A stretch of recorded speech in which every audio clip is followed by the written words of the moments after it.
All right, good afternoon, everybody. Just sitting close to you and high five to the person who's sitting close to you today. All right, so you're all welcome. Thank you for the time you've spent. I want to say a very big thank you to the organizers. I'm just going to speak for maybe 15 minutes. I believe it's going to be worth your time. All right, so my name is Barry, and I remember before going into junior secondary school, my dad was duped by 419 then, so it was hard for me to go to school.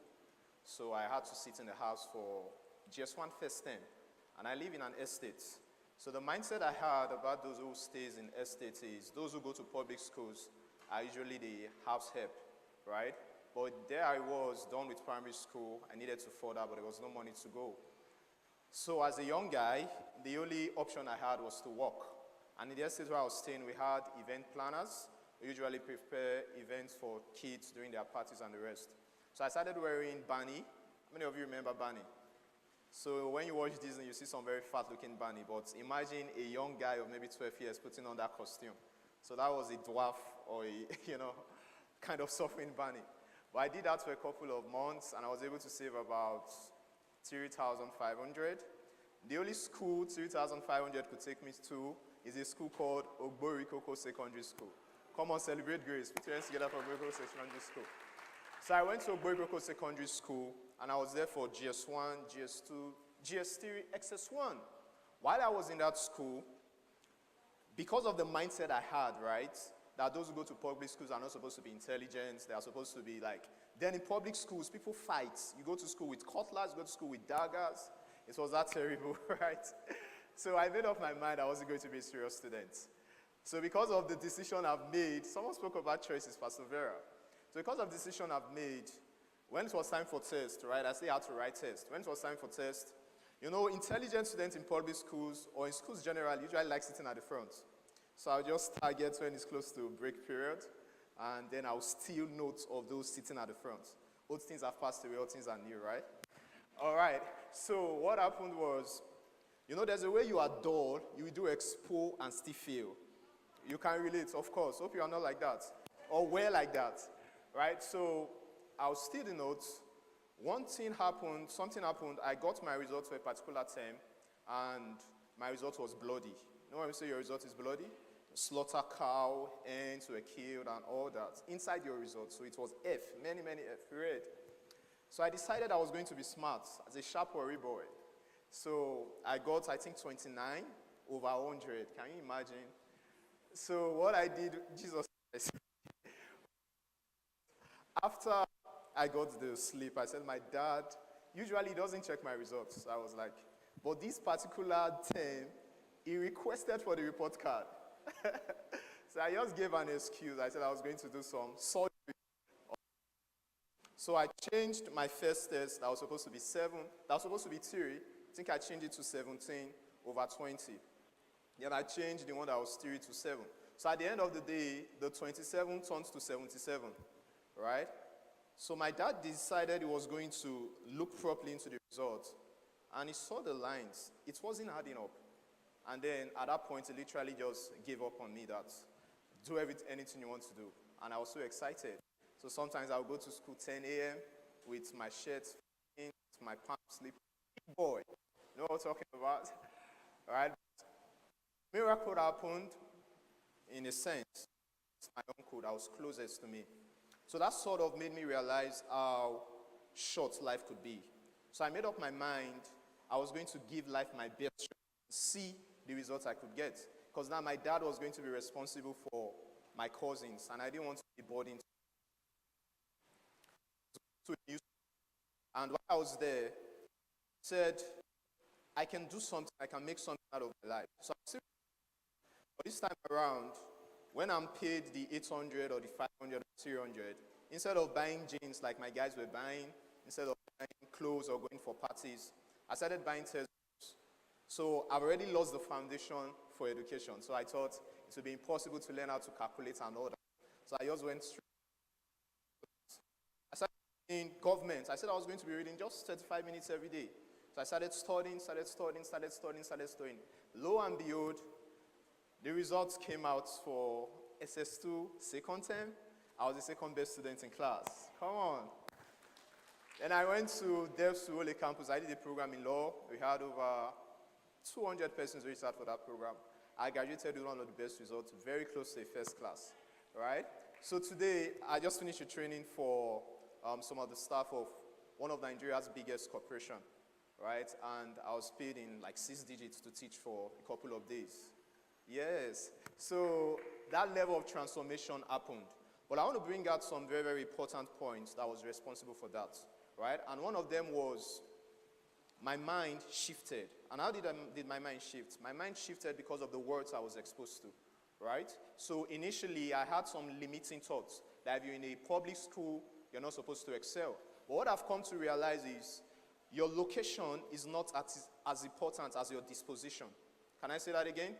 Your location is not as important as your disposition, right? So I'm in the city of Warri, and just January this year, I got a mail from one of the companies I work with, and I was made like a member of the Faculty of Entrepreneurship in a university, right? I was in Asaba a couple of days back, and I'm trying to do some work for the business school, TEDxEffurun Business School, right? And the reason is because of one of the things I want to share now. The only limitation in your mindset is as a result of the words you've been exposed to. Can I say that again? The only thing limiting your mindset is as a result of the words you've been exposed to. So poverty is a training, wealth is a training. I'm going to explain. When you give birth to a child, the child doesn't know whether the parents are rich, the child is not aware if the parents are poor. But when the child starts growing up, all of a sudden, maybe the child sees a car and says, "Daddy, a car." Then the father tells the child, "We are what?" Tells the child, "They are poor people, so we can't have that." So the child grows up with that mindset and eventually becomes poor, right? So while I was in this new school, I went to Oxus Academy. We're giving opportunity for speakers to come talk to us about, being positive, believing in yourself and all that. And I started hearing of stories of people like Nick Vujicic, a guy without arms and legs who attempted to commit suicide at his young age, eventually became one of the greatest public speakers in the world. And then I told myself, if Nick Vujicic can do it, I can do it as well. I heard the famous story of Ben Carson. How many of us know Ben Carson? Everybody does. The first neurosurgeon in the world to separate the jointed twins, right? I realized Ben Carson was an ododo like me, but he changed his life. So I was like, if Ben Carson can do it, Barry Wonder can do it. So I started studying, and that transformation happened, right? So I'm here to tell you that each and every one of us, we have a great future ahead of us. Each and every one of us, we have unlimited possibilities and potentials that we can achieve. But one of the things that can hinder us from getting there is the words we're going to start exposing ourselves to. And I'm so excited seeing you seated here today, coming to hear words that you can use to propel yourself for success and for greatness. I was in a meeting with the Deputy Governor of Delta State, and then he said a word that struck to my heart, and I wrote it in my book. He said, "Great men are product of great words." Can I say that again? Great men are what? Product of what? Of great words. So you may not be where you aspire to be. You may not be the person you want to be. But if you keep exposing yourself to the set of words that can propel you to become that person, it's just a matter of time. Inevitably, you're going to become. So before the appointment came for me to be part of the entrepreneurship faculty of the university in Lagos, not in Delta State, December last year, I just started, I changed the kind of content I was consuming. So I started studying more, attending classes on places like Stanford University, online, right? On YouTube, I would watch the videos, see how they were doing their executive education, and then the opportunity came, right? So what you store on the inside of you eventually becomes what comes out, right? So life is lived from the inside out. So it's the information the information you've consumed that you eventually produce out of you. And if you look at the word information, you realize it's two words. There's in, then there's what? Then there's formation. So every time you expose yourself to an information, you are forming something in you. And one of the verses in Proverbs tells us that as a man thinks in his heart, so is what? So is he. Then the greatest teacher of all time said, a good man out of the good treasures of his heart does what? Brings forth good things. Then an evil man out of the evil treasures of his heart brings forth evil things. So what it means is the outer manifestation or the outer results you're going to see in your life will be based on the content of your heart. So your next 3 years, your next 5 years, your next 10 years is not a mystery. It's going to be the result or the outcome of the content that you've consumed on the inside of you. So my charge to you today is just like a summation of what we've been hearing from the previous speakers. First of all, give attention to what you hear. Fela Duroti said something. He said, what do you give your ear time to? Not your air time, your ear time, your EAR. What do you give your ear time to? Because what you hear, you believe. And what you believe, you act on. And what you act on becomes a summation and the result of your life. Right? So you give attention to what you expose your ears to. Then the second law in programming your mind for success is give attention to what you see. Give attention to what you see. Your mind can't differentiate between what is real and what is not real. Meditation simply means to become or to make familiar. That's what meditation means. So you can be where you are right now and you can make yourself familiar with the future you want by creating visuals about it. So in my work decks in my room, I have a term called a greater me. I put 1,000 times greater. So when I see myself, I multiply the me presently by 1,000 times. And amazingly, the opportunities are coming already. You know, I started saying something, right? Or someone said something about me. It was about introducing me to speak. And the person said, this is one of the lights in our city. But you know what I think? I think I'm one of the lights in the world, not just the city. All right? So I started saying something. I'm bigger than the city. I'm bigger than the city. I'm bigger than this city. I'm bigger than this city. I was having like a consulting session with someone. And then I was done speaking for about maybe 15 minutes. And the person paused and asked me a question. Are you from here? And I said, yes. Right? But you can become bigger than your environment. How do you become bigger than your environment? You elevate your mind to be bigger than your environment. You elevate your mind to be bigger than your environment. And the way life works is where your mind goes, there your life goes. So the reason you're here today wasn't because your skin, your hair, or your eyes wanted to be here. The reason you're here today was because you made up your mind you were going to be here, and here you are seated.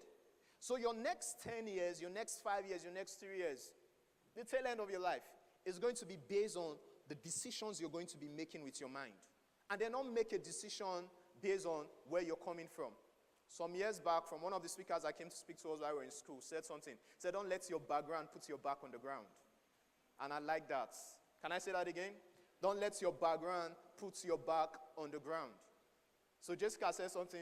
She posted it on her status. I saw it. She said, dream big and believe God can fund the dream. So everything is possible. Can you say that? Say everything is possible.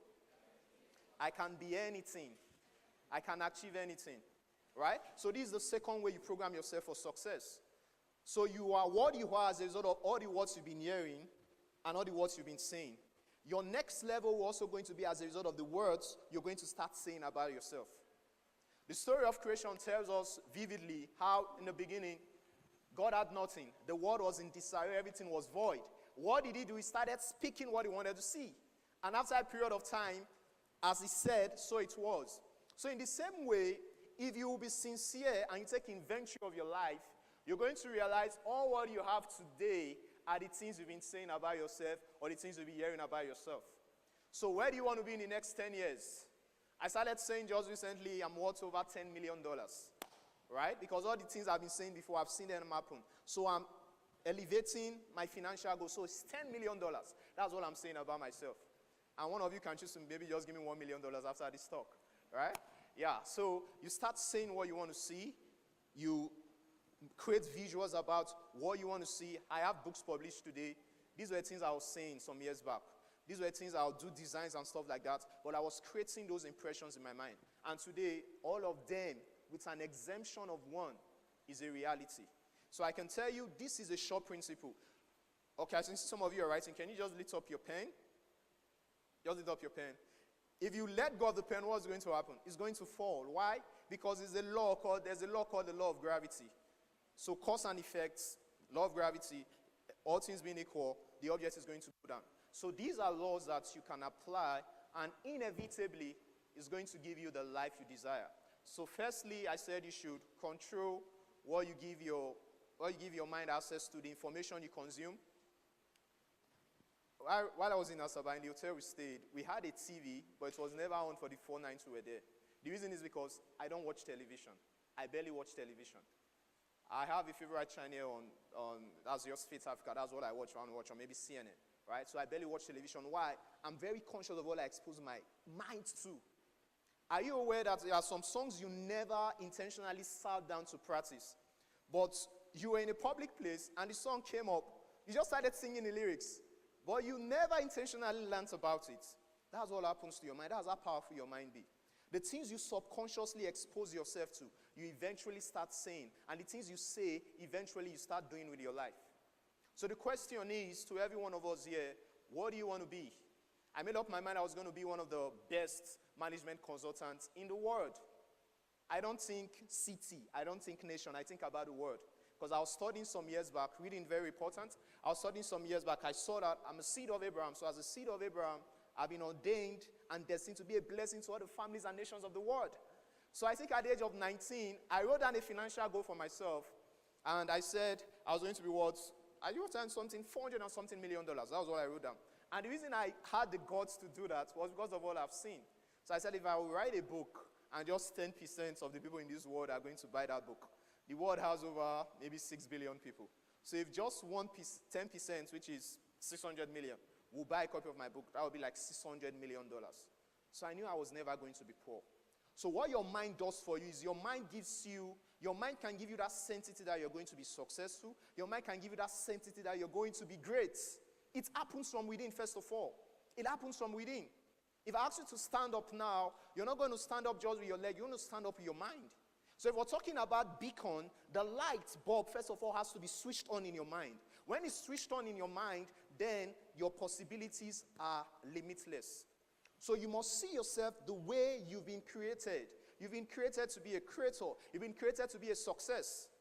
We all use different devices. Some Samsung, some iPhone, Techno, whatever you're using. These products have their image inscribed in it. And the producers can't afford their product to fail unless it's going to tarnish their image. So you are not a biological accident. You are rather the handiwork of the Creator. So the Creator has designed you for success. He has designed you for excellence. He has designed you for greatness. So when you wake up every morning, you have your mind, right? So there are sometimes I wake up, or every time I wake up or I'm walking, literally, there's a thought process because your mind is like an engine, right? If the engine is not in a car, no matter how beautiful that car is, it's not going to work. It's not going to move anywhere. So your subconscious mind is like that engine. So there are sometimes I'm literally walking or I can be talking to you. The thought process in my mind is, you're great. You're a success. So this is how I think.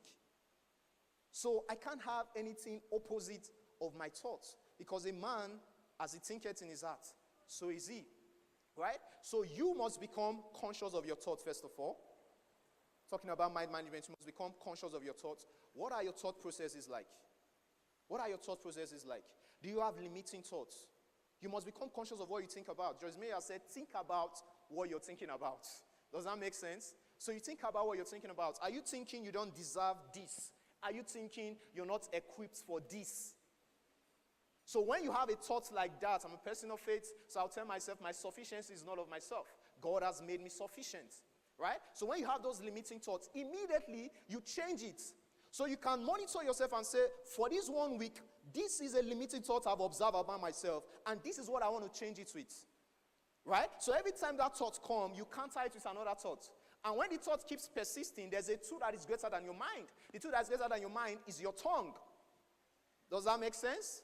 There's a tool greater than the mind. The tool that's greater than your mind is your tongue. So when you realize the mind is going in a way it's not supposed to be going, then you use your tongue to bring it back to order. So can you say I'm a success? Say I'm great. Say there's nothing too beautiful for me to have. I deserve the best because I am the best. So I've left you with some principles I believe you can apply. And when you put them to work, inevitably, it's going to make you a success. Thank you. This is my time.